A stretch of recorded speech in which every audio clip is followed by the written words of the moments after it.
জয় শিবশম্ভু।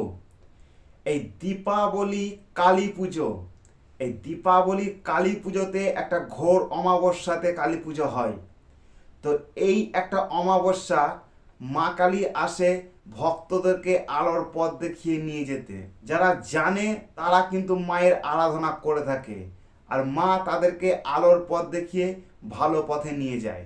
আমি যে কথাগুলো বলবো, যদি সম্পূর্ণ না শোনো বা এই ভিডিওটা সম্পূর্ণ না দেখো, তাহলে কিন্তু আমার কিছু করার নেই। হয়তো তুমি সম্পূর্ণ ভিডিও না দেখে তুমি কাজ করে ফেলবে, আর তুমি হয়তো ফল পাবে না, তখন তুমি হয়তো আমাকে দোষারোপ করবে। তাই আমি বলবো, এই ভিডিও টেনে না দেখে পুরো দেখার চেষ্টা করো, এতে তোমারই লাভ আছে।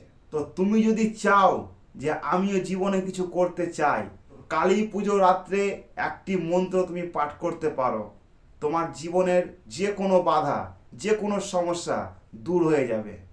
অনেকে ভাবে কালী পুজো কালী পুজো মানে পুজো হলো মানে কোনো ব্যাপারই না, কিন্তু একটা মা কালীর পুজো যে কত একটা বড় পুজো, কত সাধক বা তান্ত্রিকরা এই দিনে সফল হয়ে থাকে, তা কিন্তু অনেকের জানা নেই। তুমি যদি নিজে সফল হতে চাও, তো মাত্র এই একটি মন্ত্র তুমি পাঠ করো আর নিজের জীবনের সমস্যা দূর করো।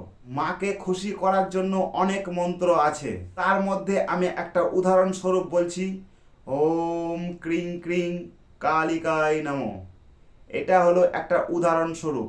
তুমি এই মন্ত্রটাও করতে পারো, কিন্তু আমি যে তোমাকে করতে বললাম তুমি করে নেবে, এটা কিন্তু হবে না।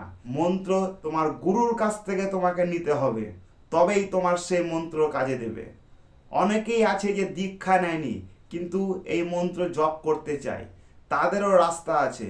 কোনো একটা বড় সাধুর কাছে গিয়ে তুমি মন্ত্র নিতে পারো, কি একটা কোনো ভালো লোকের কাছে গিয়ে তুমি এই মন্ত্র নিতে পারো, তবেই তুমি সফল হবে।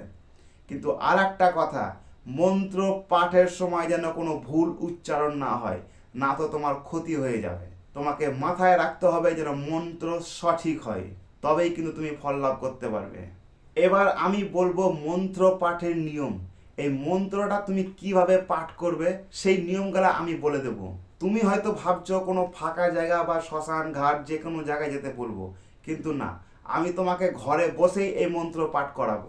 বাড়িতে তোমার পুজোর জায়গা অবশ্যই আছে বা ঠাকুর ঘর, সেই জায়গায় তুমি আসন পেতে বসে একটা মায়ের ছবি সামনে রেখে তুমি এই মন্ত্র পাঠ করতে পারো। আর সব থেকে গুরুত্বপূর্ণ কথা হচ্ছে, কারণ মন্ত্র পাঠ তোমাকে করতে হবে 12টার পর, রাত 12টার পর তোমাকে বসতে হবে মন্ত্র পাঠে। তো নিজের যদি উন্নতি চাও, নিজেকে যদি ঠিক রাখতে চাও, তো যেগুলো বললাম সেগুলো করে একবার দেখো। জয় শিবশম্ভু।